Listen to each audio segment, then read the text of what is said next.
Hey Secrets Readers, this is Carlo Larasso reporting again from CEDIA 2019, and I'm here in the GoldenEar demo room, and I'm talking with Sandy Gross, president of GoldenEar. Hey Sandy, how you doing? I'm doing well. It's the third day of the show, but we're still standing, so that's a good thing. Oh, fantastic. Can you tell us about what's new and exciting with GoldenEar? Sure, it's been a great show. We're kind of focusing on three things here at this show.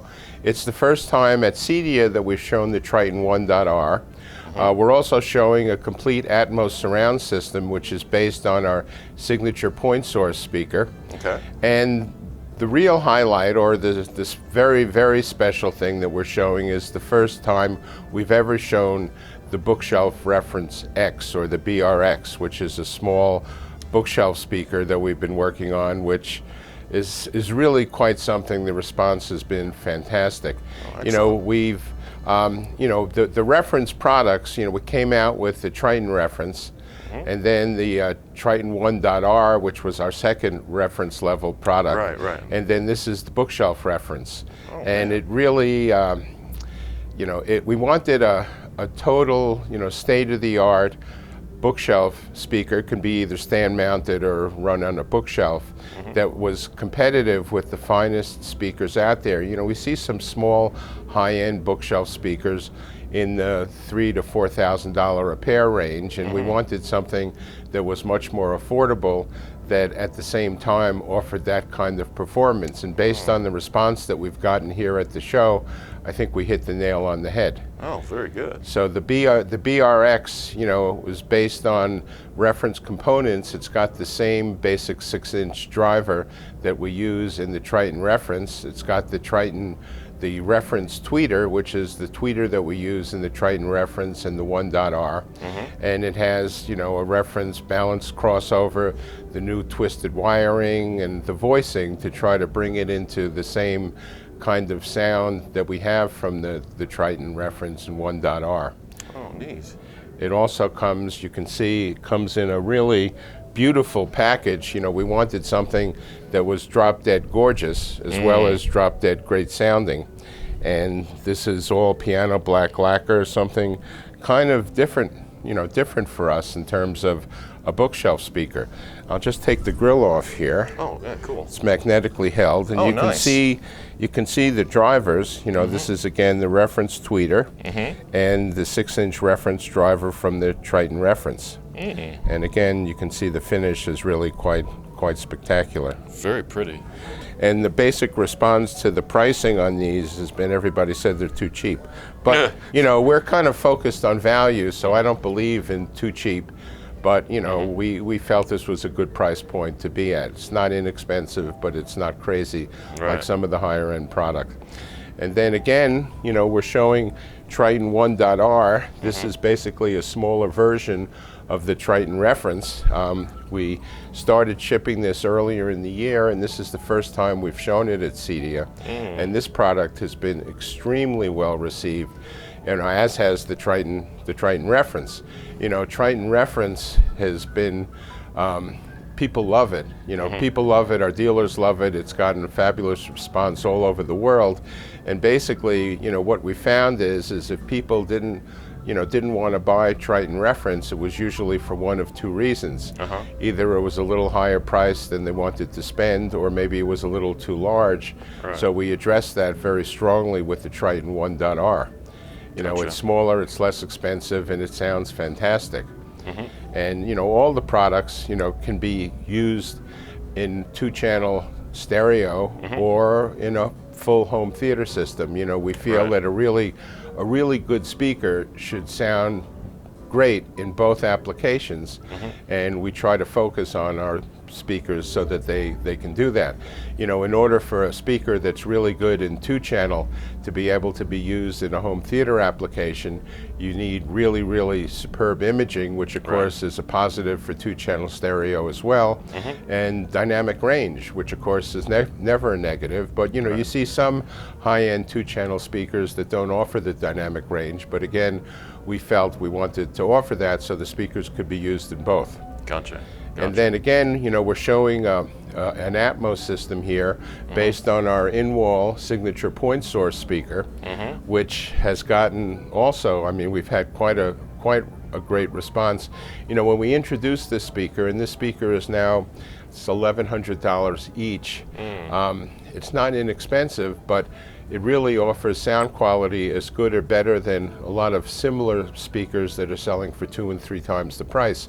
I know when I focused on this speaker and decided, you know, started to work on the concept and the pricing, I had some kickback from my team that said I was making it too cheap. You know, and not making it too cheap, but selling it too inexpensively. Right. And I said, I just don't think that's, you know, a negative. And they said, well, we're going to have the least expensive speaker of this sort, of this quality range in the market. And I said, that's great. I don't think that's a negative. I think that's a positive.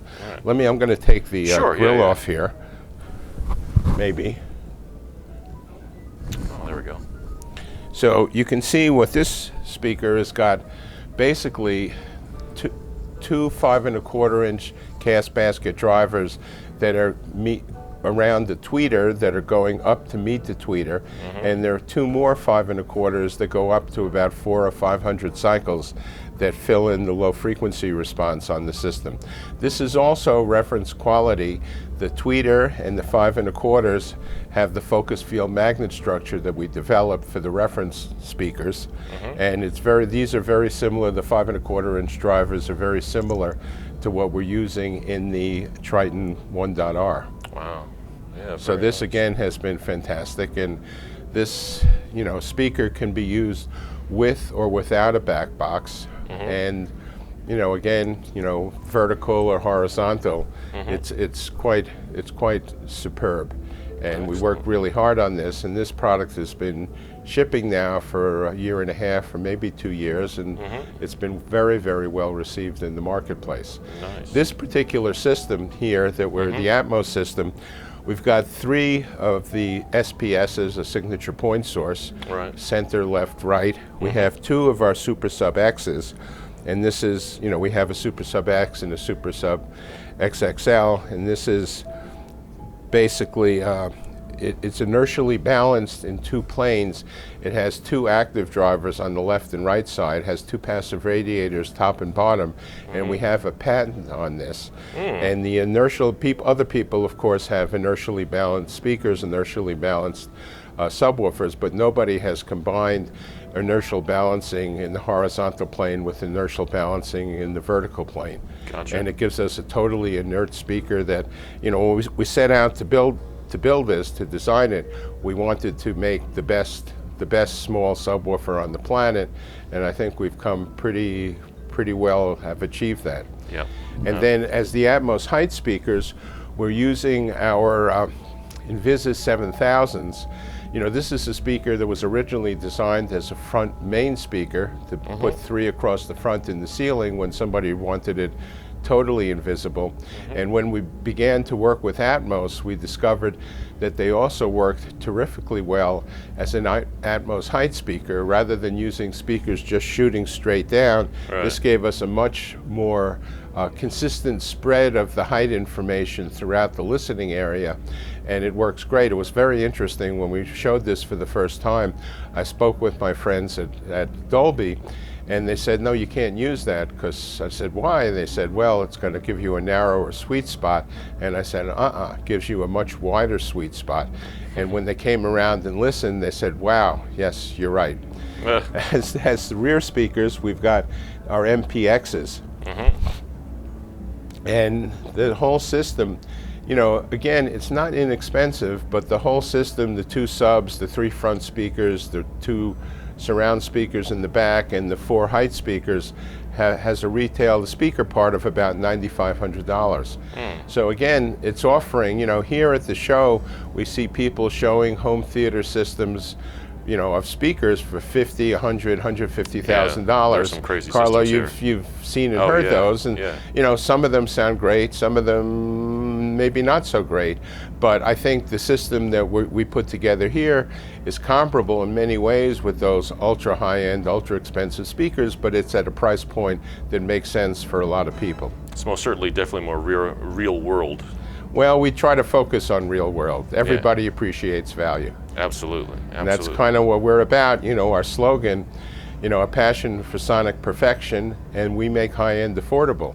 And that's kind of describes what GoldenEar is about and what we focus and try to do. Absolutely, absolutely. So Sandy, one thing I wanted to ask you is what's sort of the most exciting thing that you've heard or come across at the show today, or at the show during this week? Well, for me, the most exciting thing that I've experienced here at the show yesterday was Joe Cali, who is Laurie Lieberman's recording engineer. I don't know if everybody's familiar with Laurie Lieberman, but she is a great musician. And they just completed a new album that was recorded in the Netherlands. And Joe came around, he wanted to hear what the album sounded like on our speakers. And he sat down here and listened to the album, especially one of the cuts. And this is the album here, The Girl and the Cat.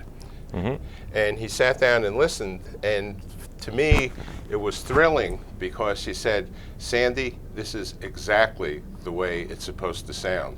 Wow. And I find that very interesting because we have so much debate. You know, our speakers are not perfect. There are no perfect speakers, but I think they're pretty close to right on. And when you have a recording engineer of the level of Joe Cali, who's just one of the best, sit and listen to his newly recorded album and say, this is exactly what it's supposed to sound like, to a loudspeaker designer, there's no higher compliment than that. That's pretty impressive, that's for sure. So that was my most exciting thing at the show. Cool. Hey, Sandy, thank you so much for taking the time with us here at CEDIA. And having sat in this room, I can attest to how just amazingly good it sounds. So thank you, Carla. I appreciate it. We work hard on this stuff. Absolutely, and it shows. Thanks again, Sandy. Much appreciated. Thank you.